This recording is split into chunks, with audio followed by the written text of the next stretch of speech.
lagi ya hari ini di hari Senin bersama saya Kak Rose di acara Rumpi No Secret. Ditemani oleh Dani di pojok sana dan tentunya juga sudah hadir beberapa bintang tamu yang akan berbagi ceritanya. Sebelum kita ke bintang tamu kita hari ini, mojok dulu yuk untuk membahas apa yang lagi ramai di luar sana menjadi perbincangan publik, menarik perhatian netizen, baik itu untuk hal-hal yang datang dari dunia nyata maupun dari dunia maya. Aku rangkum dari dunia maya. Ya, aku ingat ya, aku hanya merangkum aja. Jadi kemarin itu yang menjadi perhatian netizen adalah postingannya Sarah Adisti gitu ya. Jadi dia postingannya seperti ini nih, kita lihat ini posting dia seperti pernikahan ya, pamer cincin gitu. Captionnya adalah akhirnya bisa berbagi kabar bahagia yang kami selama ini kami jalani berdua, memulai lembaran baru hidup bersama. Ini ada beberapa slide gitu kan ya. Ada slide juga waktu kayak ijab kabul gitu kan. Dan terakhir ini postingannya ada tangan terus di perut dan perutnya kelihatannya kayak lagi hamil gitu. Nah, ini sebenarnya postingan biasa aja ya kan ya. Oh, nikah gitu Sarah Adisti sama siapa sih namanya? Sakib tuh penyanyi gitu. Ini sebenarnya kan foto biasa kabar bahagia ya, tapi kenapa ini menjadi perhatian netizen karena ini kan bulan Mei ya kemarin di posting ya.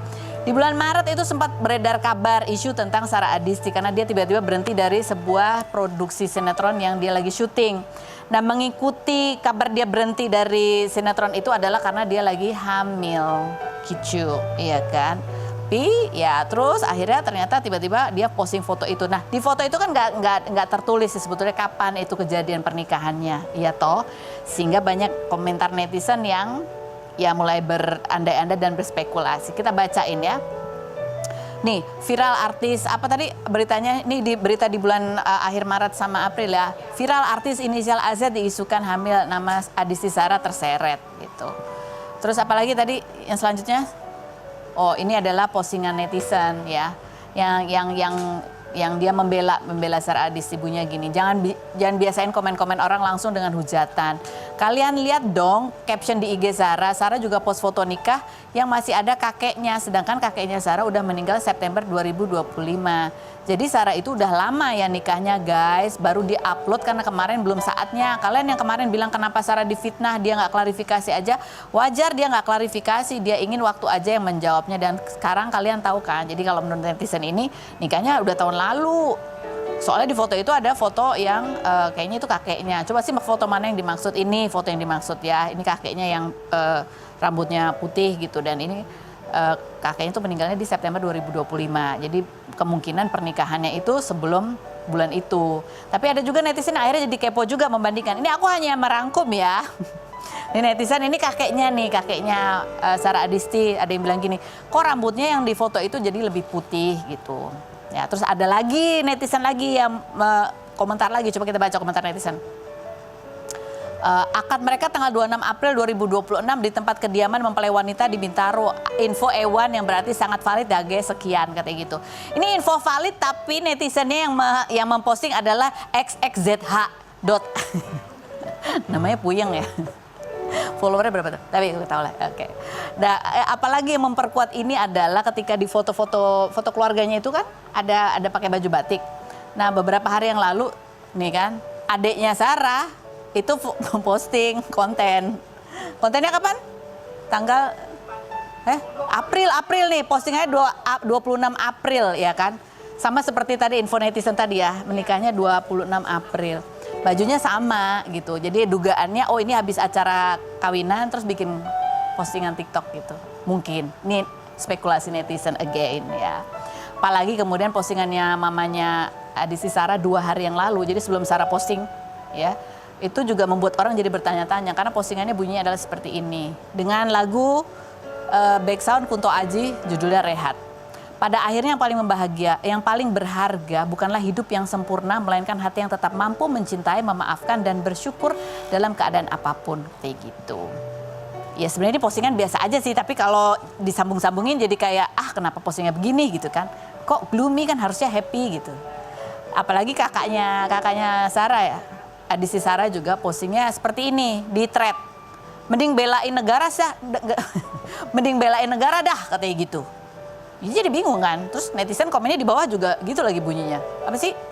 Ada pertanyaan yang banyak bener deadline-nya netizen Mei ini ya.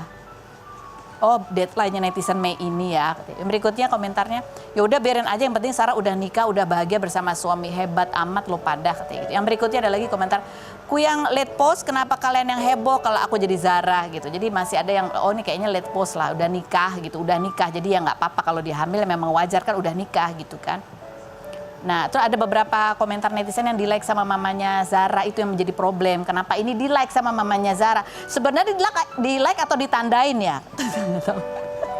Mam, masuk banget beritanya di hati, tapi selamat Mam, dikit lagi punya cucu gitu. Yang berikutnya ini di-like. Mamam lagi butuh tempat curhat ya gitu. Ibu kuat, ibu hebat. Mau sejauh apapun anak belangka, tetap kita harus menuntun. Tetap sayang Zara ya Mam gitu. Love, love, love, love. Apalagi Mam semangat ya Mam. Apapun itu Mam harus kuat dan sehat selalu. Mamam yang kuat ya, dan percayalah Mam, kamu adalah ibu yang hebat dengan apa yang sudah Mama melalui selama ini. Terima kasih untuk bisa berusaha menjadi yang terbaik menurut versimu. Love you Mam gitu. Udah ya, pokoknya intinya itu. Kalau dari aku sih pandangannya gini. Sebenarnya mau mulai, kita kan nggak tahu ya jalan jodoh ketemunya aja nggak tahu kemana. Jalan pernikahan juga kita nggak tahu tuh jalan pernikahannya gimana. Tapi yang terpenting adalah bagaimana menjalani pernikahan itu dengan serius. Dari aku yang jangan dicontoh. Oke, kita lihat profilnya bintang tamu kita yang pertama. Ada Dilan Janiar berikut ini. Kita bersama dengan Dilan Janiar. Apa kabar Dilan? Baik Kak. Nih kemarin kita ngikutin kamu cerita di siapa tempatnya Mongol ya, cerita sama Mongol gitu ya, bahwa kamu kemarin sempat mengalami yang namanya gangguan mistis juga gitu ya sama asisten kamu. Ada cuplikannya, kita lihat ceritanya seperti apa berikut ini. Dilan, kamu sendiri ya kalau baca itu tuh sebenarnya kamu tuh percaya atau enggak sih bahwa beneran gitu dia melakukan hal-hal di luar hal-hal mistis lah itu istilahnya. Kalau percaya tuh percaya enggak ya Kak awalnya. Tapi emang setelah lihat bukti-bukti itu, kalau Bukti chat memang itu. dia, bukti chat, kemudian ada kelapa itu emang beneran dia lakuin gitu. Terus dia pergi ke tukang tarot, ke dukun, kayak gitu. Ya akhirnya percaya kalau oh memang benar gue diapa-apain. Jadi gitu. kamu ngecek handphonenya. Dia tahu kalau kamu ngecek handphonenya dia. Karena itu HP kantor. Oh HP. Oh dia ngeceknya pakai HP kantor. Iya, jadi tuh banyak banget sih sebenarnya kecurangan yang dia lakuin. Apa aja? Cuma aku kayak lebih ke kasihan ya, karena nanti takutnya kalau udah nggak kerja sama aku, takutnya dia di blacklist di tempat yang lain, dan dia udah mohon-mohon banget untuk jangan diviralin, makanya kan aku nggak mention namanya. Cuma salah satu kejahatan penyelewengan jabatannya itu, misalnya kayak dia itu pindahin kontak sekitar 700 sekian kontak brand ke HP pribadi dia untuk dia hubungin sendiri. Kemudian dia itu nawarin jasa endorsement dia sendiri gitu. Oh, jadi dia menikung ya? Iya, nikung. Terus ya kayak ya mungkin kalau misalnya sudah di HP pribadi kan ini ya lebih gampang markup atau apa segala macam. Jadi dia itu udah lama ya kerja sama kamu tuh udah lama. Kamu kan bilang tuh kamu udah sayang banget sama dia gitu. Apa sih yang membuat kamu tuh ya awalnya percaya banget sama dia, deket banget sama dia? Karena mukanya polos. Mukanya polos banget dan kelihatan anak baik-baik lah. Aku juga nggak nyangka kalau dia ternyata ya main kayak gituan. Apa yang membuat kamu pertama kali curiga terus akhirnya ngecek handphone kantor itu? Kayak dibilangin apa aja tuh nggak dilakuin. Misalnya aku bilang jangan hubungin pakai HP pribadi. Dia di hari itu malah nge-forward semua kontak, ratusan kontak brand ke HP pribadi dia. Oh begitu dilarang dia malah begitu? Malah ngelakuin. Nah dari situ kan kita udah curiga ya, oh ini pasti lead-nya ke hal-hal yang negatif lainnya pasti. Entah itu duit, entah itu kepercayaan. Jadi kamu tadi ngecek handphone tuh awalnya dugaannya karena ada penyelewengan apa nih? Kamu nggak nyangka kalau nemunya ternyata dia... Bener, ternyata kebongkar yang lainnya juga. Terus kamu pasti flashback dong ya, gitu ya. Apa nih berarti, udah dia begini, apa ya efeknya ke aku gitu? Apa sih yang kamu rasain kalau kamu flashback lagi? Yang aku rasain itu, aku bukan nggak bisa lihat kesalahan dia. Aku lihat kesalahan dia, cuma kayak nggak tega. Kayak nggak bisa marah, Kak. Sampai sekarang nih? Kalau nggak sekarang ya udah marah sih. Iya ya, karena ini gini, ya. meragukan sedih. Iya ya gitu. Kayak lebih ke kasihan, iba. Karena aku tahu ya dia orang susah juga gitu-gitu kan. Dia ya namanya orang kerja kan pasti. Ketemu di mana sih dulu sama dia tuh? Oprek, dulu memang oprek. Oprek? Open recruitment di story Instagram. Oh jadi dia daftar gitu ya? Memang daftar. Oke. Dan dia udah berapa tahun dia kerja sama kamu? Ya 2 tahunan. 2 tahunan, udah ngerasa dekat. Nah, tapi kalau flashback lagi gitu, apakah emang kamu itu orangnya memang begitu mudah kasihan, mudah percaya gitu? Di luar hal-hal yang mistis itu ya? Iya, mungkin juga iya ya Kak. Jadi memang dari sini tuh aku belajar kalau misalnya percaya sama seseorang tuh jangan sampai fanatik. gitu. Jangan terlalu sayang yang gimana, jangan terlalu percaya yang kayak gimana, karena ya memang pengkhianatan itu pasti selalu ada gitu ya, pasti selalu mungkin gitu. Jadi ini jadi bahan pembelajaran aku, terlepas dia tuh pakai dukun atau enggak, tapi yang jelas kan pengkhianatan itu memang benar ada nyata, gitu. ya, gitu Cuma apa namanya, teknisnya aja gimana, mau pakai dukun atau enggak, ya intinya lo berkhianat juga kan gitu. Jadi kan. apa yang kamu lakuin ke karyawan-karyawan kamu sekarang tuh gimana supaya menghindari ini ya, menghindari kayak ya mungkin kamu ngerasa dibikin jadi kayak apapun permisif lah jadinya gitu kan? Iya. Itu tadi Kak, aku nggak terlalu sayang yang gimana-gimana banget lagi. Dulu tuh sesayang apa sih kamu? Kayak adikku sendiri Kak. Jadi bahkan dia udah jatuhnya tuh jadi kurang bersyukur. Misalnya kayak aku tuh kasih reward tahunan dia tuh 50 juta. Ya. Oke. Dia udah bisa beli tanah di kampungnya dia. Terus sekarang OTW mau bikin rumah gitu. Tapi dia selalu ngerasa kurang. Jadi dia juga ngefitnah aku ke teman-teman lain, asisten-asisten artis lainnya gitu. Misalnya ketemu, itu tuh dia tanya-tanya, lo dapat berapa, gaji berapa, segala macam. Sampai ngulik-ngulik, ini di sini gue cuma segini-segini. Gitu Ngeluh lah. aja gitu ya? Ngeluh aja, tapi dari padahal, wajahnya kamu ngerasa kayak ini kok nggak kayak gitu. Tapi udah akhir-akhir ketemu tuh, akhir-akhir sebelum penemuan itu, dia tuh udah memang kelihatan bangkang ya. Udah kelihatan bangkang, udah kelihatan kayak ya gitu pokoknya lah ya. lo bilang apa gue nggak dengar gitu. Oke. Ini kalau kita flashback lagi nih, seorang Dilan yang tadinya dibilang kayak gampang kasihan, gampang percaya gitu ya. Ini kalau kita flashback perjalanan karirnya Dilan Janiar itu kan cukup panjang ya. Ada foto-foto dia dari zaman kuliah, zaman sekolah, dia bahkan ya pernah menjuarai lomba puisi. Juara 2. Dan itu yang membuat kamu akhirnya dapat beasiswa juga, tapi beasiswanya nggak kamu ambil, tapi kamu tetap kuliahnya di UGM di geodesi gitu ya. Nah ini kita mau lihat dulu nih, Dilan yang membaca puisi itu caranya seperti apa sih? Kita lihat yang berikut. Artikulasinya ini ya, pulen ya. Ini kamu kalau lihat itu lagi, apa yang kamu rasain sih tadi? Cukup deh. Ya cukup deh.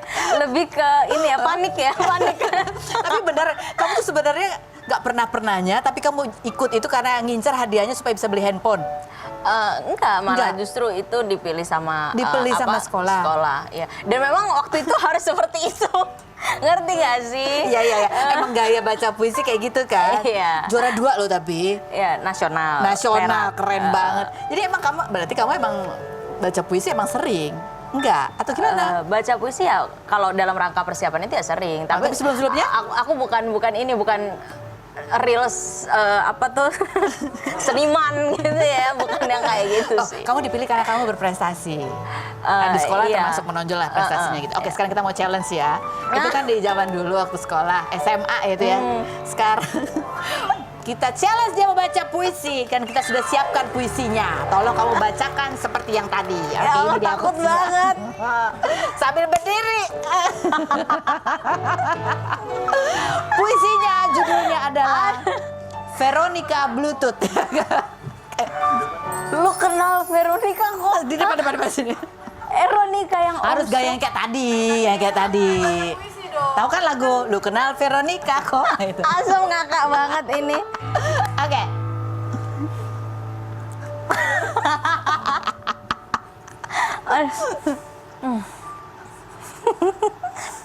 Lu kenal Veronica?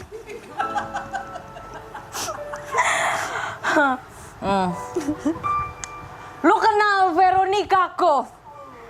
Veronica yang Omstrom Puana Nona Niko. Omstrom yang biasa tambal jalan lobang tuko. Bukan yang itu, tapi Mama Maria Puswami. Aduh, susah Kak. Bukan yang itu. Kasih tepuk tangan dulu. Challenge-nya juga ada-ada aja. Ya Allah. Tapi ya kan kamu sekarang juga ya, udah main film, ya kan? Udah banyak gitu tawaran-tawaran. Jadi itu mungkin bakatnya dari baca puisi itu. Sebelumnya kan anak teater Kak. Anak teater, terus debat juga. Jadi akhirnya diseleksi ini. Oke, coba kalau kita lihat nih deretan prestasi, kompilasi prestasinya Dilan Janiar ya dari sekolah nih. Kamu kan nih ada piagam penghargaannya banyak. Nilainya tuh wow, keren banget. bahkan ya kuliahnya di UGM, jurusan geodesi. Jadi kamu pernah menggambarkan diri kamu tuh sebagai anak yang introvert, suka baca. Betul, dulu memang pada saat sekolah itu aku termasuk siswa yang memang benar-benar belajar dan bertanggung jawab sama apa namanya kewajiban aku sebagai pelajar. Jadi kamu itu ya rajin belajar, introvert, suka baca buku, mencari pengetahuan, percayaan sama orang, gampang kasihan. Tapi dia ketawa. Tapi ada nggak sih kekurangan ada seorang Dilan Janiar?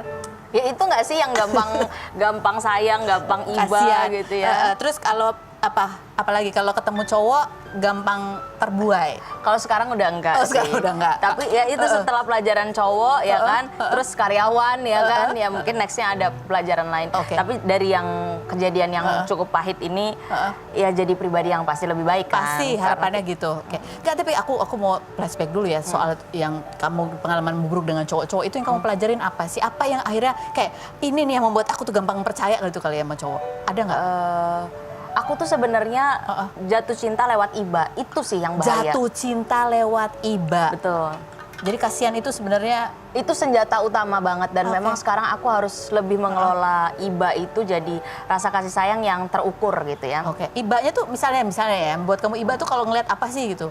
Cowok Ya apa misalnya itu? ngelihat dia tidak berdaya gitu. Maksudnya tidak berdaya itu tidak menghasilkan yang gimana-gimana. Itu kamu Terus, kasihan tuh. Ya aku lebih ke kasihan gitu. Itu sumpah ini perempuan-perempuan lain ada nggak sih yang kayak gini ya? Ada.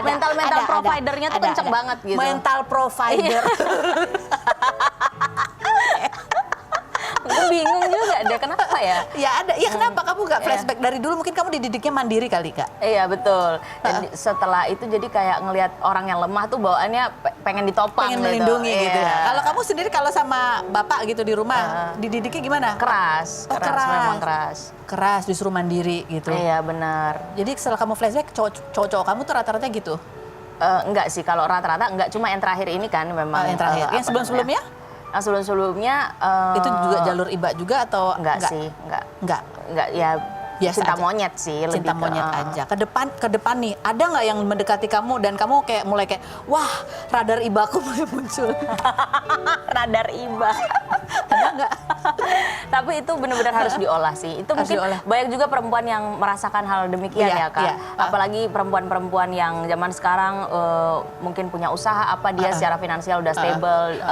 Mungkin emosionalnya yang nggak stable ya. Jadi dia butuh ketika ngelihat kasih sayang sedikit dari orang yang patut dikasihani, feedbacknya jadi nggak berimbang. Gimana ya Kak cara ngejelasinnya ya? Dia ngasih apa tapi kita balasnya apa gitu kan. Oh, Nah itu kamu balasnya berlebih gitu iya, ya? terlalu berlebih. Makanya itu tadi aku bilang kalau misalnya kasih sayang ya antar sesama manusia silakan, Harus seimbang. cuma harus terukur gitu ya. Oke. Ini sekarang aku tanya tips kamu ya. Kira-kira kalimat atau sikap apa dari cowok yang menurut kamu itu udah tanda-tanda bahaya nih, tanda-tanda itu bisa.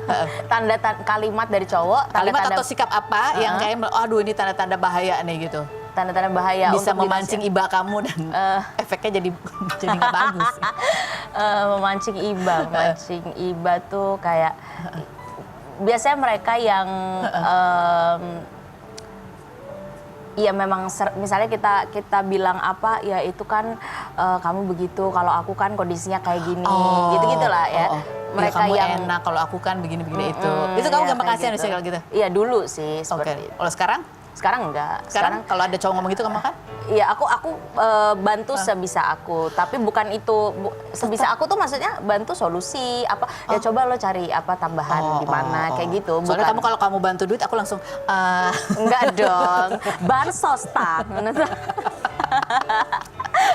Tapi kamu tahu nggak sih Nia, karena kamu kan gitu ya, anaknya berprestasi, banyak orang yang juga kayaknya perhatian sama kamu, termasuk ketika kamu kena masalah. Kita nemu ini ada postingan dari kayaknya dosen di UGM, ya, dosen geodesi kalau nggak salah ya. Oh, Pak Andi. Oh. Iya, tulisan ini bukan tentang hidup Dilan yang kerap dirudung kontroversi, tapi tentang dari situ dong kalimatnya.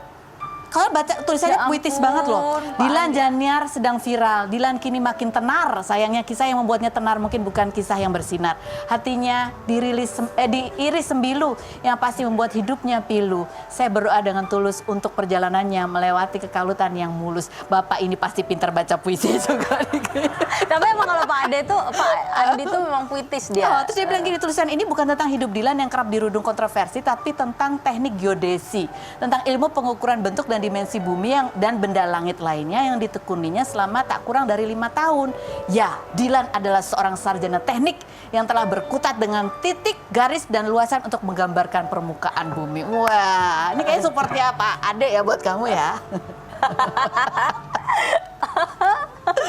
kamu pernah baca ini nggak? Enggak pernah. Jadi Ya kamu baru Allah. baca ini? Iya, baru baca ini. Ya Allah, makasih Pak Andi. Pak Andi, oke. Tapi mungkin dia bangga juga ya.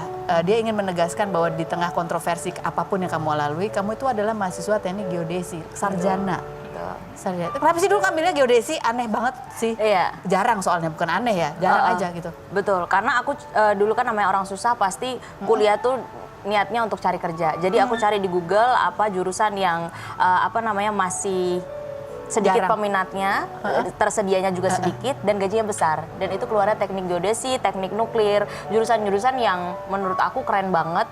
Dan itu hanya tersedia di universitas-universitas bergengsi. Oh oke. Tapi ternyata pekerjaan kamu nggak ada geodesi-geodesi. Betul.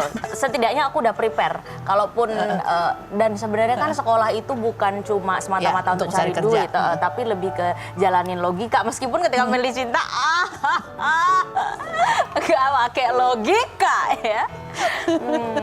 Ya, itu beda lagi ya. Oke, kita mau challenge juga nih soal dia sebagai sarjana teknik geodesi ya.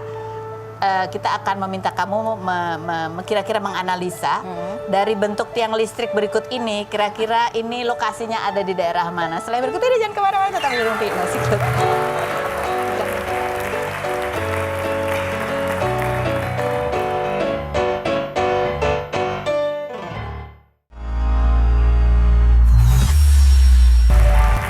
Sekarang saatnya sesi ibu dan anak ya, ada Ratna Gali dan Selby.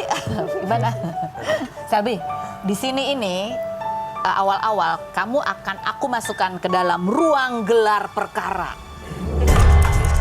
Serem ya? Santai aja. Di sini kamu bebas mau menyampaikan apa panggilnya apa? Mama. Mami, stop kebiasaan ini. Mami stop nyuruh-nyuruh aku ini, oke? Maminya juga sama. Oke, kita mulai dari sekarang. Siapa dulu yang mau nih? Selby dulu atau Mami dulu? Mami dulu, silakan Mami. Stop panggil mami ribuan kali di saat kamu bisa cukup manggil mami instead of mami. Kamu main di sini. Ya, oh ini English dulu. Apa? Boleh apa aja. Oke. Stop forcing me to come with your friends because aku malu. Oh, disuruh gak suka dipaksa ikut sama aku sama temen-temen Oh, ya. iya. Diajak arisan ya, Bu? Iya, diajak ngumpul. Stop stop melakukan sesuatu last minute. Di saat mami suruh kamu sesuatu langsung lakuin. Nah, ya. Stop. Minta aku bersihin rumah kalau lagi main game. Lagi main game jangan diganggu ya. Terus jadi itu tugas mami doang gitu. Jadi kamu nyuruh kamu bersihin tuh pas kamu lagi apa baiknya? Main game sama adik-adik. Enggak, kamu maunya kalau disuruh bersihin tuh pas lagi apa? Waktu lagi nggak ngapa-ngapain. Pas lagi nggak ngapa-ngapain. Which is never. Main game melulu.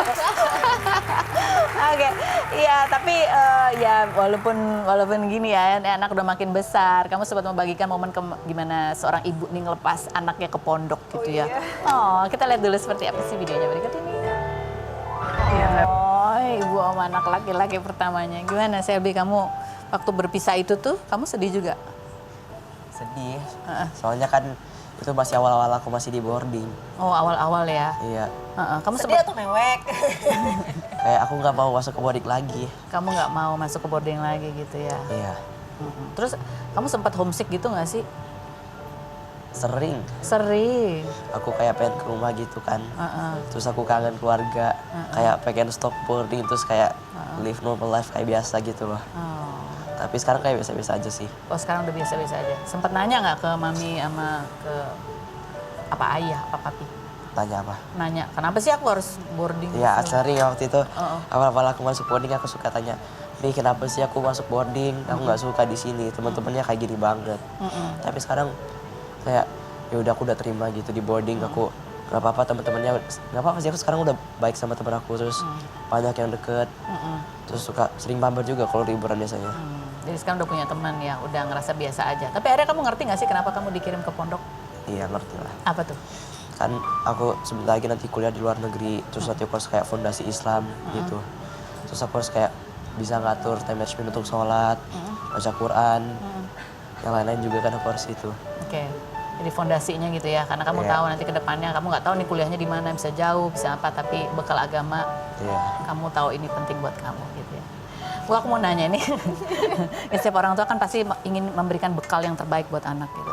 Tapi gimana cara kamu memilih pondok yang tepat gitu untuk anak-anak? Kan kadang-kadang kan kita perlu survei yang betul-betul ya untuk mendapatkan mana yang terbaik gitu. Iya. Kalau aku sih kayaknya mungkin poinnya ada 3 kali ya Kak. Satu itu dari kurikulumnya, apa yang dia pelajarin gitu. Terus pembimbing-pembimbingnya sama fasilitasnya gitu. Jadi sebelum aku pilih sekolah yang akhirnya aku masukin anak aku ke situ, pasti kita research dulu kan, tanya-tanya juga teman-teman aku yang udah pengalaman sebelumnya di sana gimana. Karena kan pasti adaptasi kehidupan yang dari tadi, apalagi kita tinggal di Bali kan, which is kayak berbeda lah dengan kehidupan pondok gitu. Terus tiba-tiba dia harus hidup sendiri, jauh dari keluarga. Ya itu juga sangat penting fasilitas yang dia dapetin, tapi bukan juga aku pengen memanjakan dia untuk kayak cuma pindah tempat tinggal gitu. Tapi dia beradaptasi dengan segala lingkungan, dengan apapun fasilitas yang dia dapetin gitu. Itu waktu nganter gitu ya, sempat ngerasa ada nyesel gitu nggak? Aduh apa sih? Gitu kenapa sih aku? 3 bulan pertama sih galau. Aku inget banget abis anterin dia ke pondok, malam-malam kan keluarga kan di Bali semua kan, suami dan anak-anak aku yang lain. Tuh malam-malam aku gabut, terus tiba-tiba kayak nggak tahu mau ngapain kan, nangis mulu tuh. Kataku, ngapain sih gue kok tumben bisa nangis? Maksudnya biasa permasalahan apapun itu aku bukan tipikal yang suka nangis kan Kak. Tiba-tiba kayak ada motor driver aku di rumah, kayak Mas ini pinjam motor. Tiba-tiba motoran sendirian di Kemang gitu tengah malam, kayak ngapain ya gue, saking segitu galaunya. Jadi kayak bukan hanya transisi untuk anaknya yang berat, tapi ternyata untuk orang tua khususnya ibu ya berat banget, karena kan selama ini kita tuh ngapa-ngapain selalu bareng, dan sebenarnya sampai umur mereka segini pun setiap weekend kita tidur selalu bareng gitu di satu kamar semuanya. Jadi ya berat banget lah, dari yang tadinya tipikal geng sirkus gitu kan, yang kemana-mana bareng, ya tiba-tiba ada yang misah satu tuh ya berat banget. Misah satu, padahal tahun ini mau ada lagi satu Ada yang lagi, dikirim. ya. Udah siap belum Bu? Enggak, kalau ditanya siap nggak pernah siap Kak. Cuma aku mikirnya daripada nanti malah aku nyesel sendiri. Karena memang aku dan suami udah punya planning yang apa ya, kayak itulah harapan kita, karena kan keluarga dia udah ada yang kuliah di US kan, jadi kemungkinan akan kuliah di US juga. Dan aku juga bilang sama mereka, nanti untuk kuliah kalian bebas milih apapun, tapi yang penting fondasinya kalian kuat dulu. Agamanya harus kuat dulu. Betul, karena kalau udah di luar negeri pergaulan juga semakin nggak bisa kita kontrol. Angin godaan lebih banyak ya. Bener Kak, gitu. Jadi semuanya, termasuk nanti yang perempuan juga. Nggak, kalau yang perempuan nggak bisa segimana ya, kita pokoknya ketekin terus. Gimana Khusus tuh? yang cowok-cowok. Ada kamu yang perempuan nggak dikirim ke pondok? Iya aku juga bilangnya itu nggak fair banget. Tapi kan ini masih kecil ya adik, nggak tahu kalau gedenya nanti. Iya sih, nggak tahu kalau berubah pikiran. Nih menarik ya, Rata kali ini adalah ibu dengan anaknya 5 loh. Jadi ketika dia posting foto, gimana keriuhan ngatur anak-anak buat foto bareng gitu, itu banyak yang relate. Coba kita lihat cuplikannya berikut ini.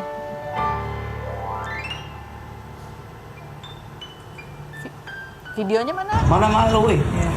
Kamu geser sini. Mami sebelah Dedi. Bika fotoin Bika. Ya udah Mami sama Dedi. Hei, itu malu tuh pasti dan. Mami di sini di tengah-tengah, kamu kiri kanan. Nah gini. Rapat lagi, yang rapat. Neng, benar. Ya, rapat lagi tapinya. Neng di sini. Foto atau? Video. Selby, kamu punya adik 4. Iya. Gimana suka dukanya punya adik 4? Suka duka. Sukanya pasti suka karena ada teman main bareng ya. Oh. Ada nggak enaknya nggak sih Nggak punya adik suka banyak gitu. banget? Iya mereka suka berantem terus kan. Terus Di rumah suka berisik. Terus mereka suka gangguin aku. gangguin kamu, oke. Iya, apalagi yang kembar mereka itu kan, karena aku di boarding kan, kalau lihat aku suka ke aku terus. Jadi mereka tuh kalau aku lagi main game suka ke aku terus gitu, suka gangguin Shelby. Oh, suka ke main kamu, kangen gitu sama kamu. Iya. Oh. Tapi aku kayak ya udah biasa-biasa aja sih. Oh, lucu banget sih. Kita mau tanya nih ya, Ratna Kali tuh keseharian bangunnya jam berapa ngurusin 5 anak ini ya? Gimana caranya nih ngatur 1, 2, 3, 4, 5? Selain berikut ini, termasuk suaminya. Tetapi Rumpi musik.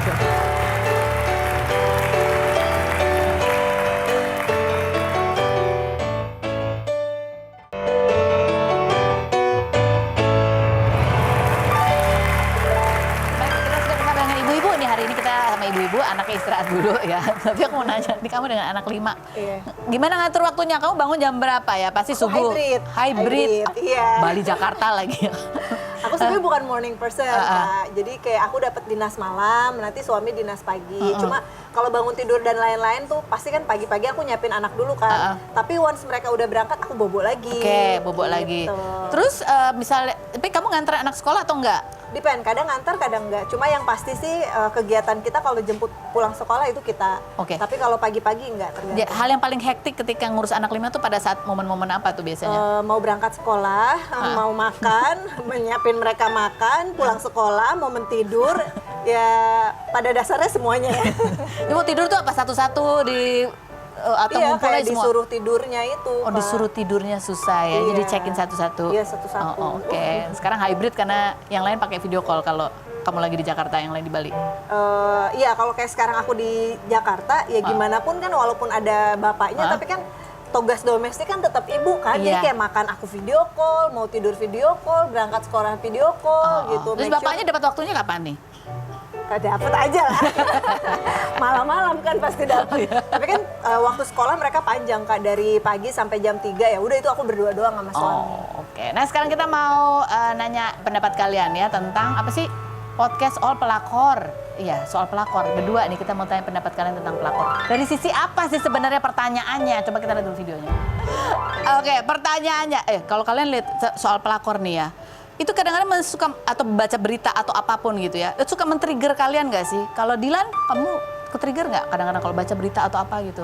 Iya, ke-trigger sih karena pernah jadi korban kan. Iya, pasti kayak kok gitu sih, kok sekarang makin banyak ya. Oke. kan? Kalau kamu, Ratna, semakin banyak di berita di luar sana gitu. Iya. Kalau perselingkuhan tentu aku nggak setuju ya gitu. Tapi kalau misalkan suami nikah lagi ya itu kan udah ada syariat di dalam Islam gitu. Jadi kalau ternyata emang harus terjadi ya udah gitu. Toh banyak yang fine-fine aja. Gitu. Oh gitu. Kamu udah menjadi perbincangan dan udah siap tuh kamu kalau misalnya seandainya begitu. Ya udah siap sih kalau suami aku nikah lagi emang toh begitu juga gitu di keluarga aku kan gitu. Jadi memang kalau ternyata dia mau nikah lagi ya udah harus siap. Oke. Karena umur biologis laki-laki dan perempuan nggak Beda. beda gitu. Kita harus terima fakta, jangan cuma karena main perasaan dan terlalu merasa memiliki entitled kebutuhan laki-laki nggak terpenuhi. Oke. Apa pengaturanmu ya? Ini kan pasti tetap butuh pengaturan supaya semuanya bisa berjalan dengan baik. Yang sudah kamu bayangkan akan kamu terapkan kalau seandainya suami kamu poligami. Aku sih lebih dari komunikasi aja kali ya, Tetap dan saling komunikasi. menjaga perasaan gitu. Kayak Misalnya? dia punya kehidupan baru, jangan melupakan kehidupan yang udah sama kita, dan gimana caranya anak-anak terima semua apa yang sudah berjalan tetap baik-baik aja gitu. Jadi balik lagi sebenarnya kalau semua para pihak terima ya harusnya sih nggak berat gitu kan. Oh selama ini yang udah berjalan juga aman-aman aja. Oh, maksudnya selama ini udah berjalan aman-aman aja. Iya, di kehidupan keluarga aku aman-aman aja. Oh bisa ya? Bisa, akur-akur aja. Akur-akur aja. Tapi syaratnya adalah Syaratnya ya masing-masing harus fokus pada kewajiban. Gitu. Kan aku keluarga Arab Kak, jadi kayak poligami itu udah yang ya udahlah. oh jadi syaratnya adalah masing-masing fokus pada kewajiban. Kalau Dilan jangan langsung mikir loh dia langsung gini. Kalau kamu seandainya punya pasangan lagi, terus kamu misalnya dia mau nikah lagi, kamu siap atau tipe yang nggak siap? Mungkin kalau aku lebih ke nggak siap ya. Nggak siap ya? Iya. Karena gini, tentu kalau misalnya kita mau melakukan poligami itu kan nggak semata-mata cuma kayak oke, kewajiban biologis segala macam. Cuma dasarnya apa? Ada urgensi nggak di situ? Oke. Dan Kalau misalnya pengaturannya masih muda, ya yang dibantu juga kan kalau sunahnya Nabi kan nggak semata-mata cuma kayak gitu kan. Yang dia bantu tuh adalah janda-janda yang sudah ditinggal wafat suaminya berperang. Dan itu pun peran suami juga harus betul-betul bisa mengatur Adil. dengan adil. Oke, baiklah. Dilan dan Ratna, terima kasih sudah hadir berbagi cerita dan berbagi diskusi hari ini. Dan terima kasih buat Anda semua. Kita ketemu lagi setiap hari ya di acara Rumpi No Secret.